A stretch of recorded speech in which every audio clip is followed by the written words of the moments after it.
Merry Christmas. For Christians, Christmas is a time to celebrate the birth of Jesus Christ and the promise of peace on earth and goodwill towards men. For all Canadians, Christians and non-Christians alike, it's a time to come together with family, friends, and neighbors, to give thanks for the year that was and the one to come.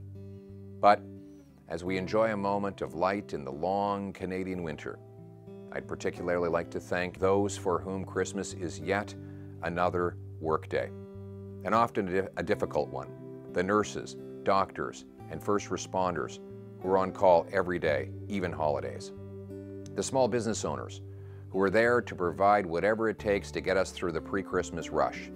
The tradespeople who will be one call away from saving us from a last-minute renovation disaster. And the men and women of the Canadian Armed Forces who stand on guard 365 days a year, often faraway families on special days like this, and whose families make extraordinary sacrifices to keep us all safe. The Gospel of Luke tells us that the first people to learn of Jesus' birth on that first Christmas, all those years ago, were also working that day.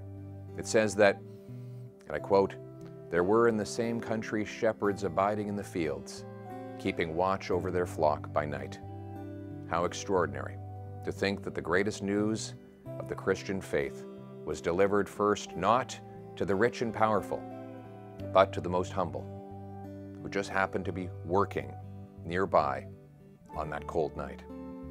But it is in keeping with the whole nativity, which is extraordinary for how ordinary it is, a king who is greater than all kings, born in a manger, surrounded by cattle and greeted by shepherds.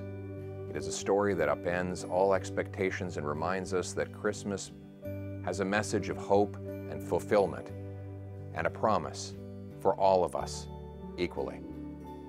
For my family, Anna, Valentina, and Cruz, I very much wish you a wonderful Christmas and much happiness in the new year.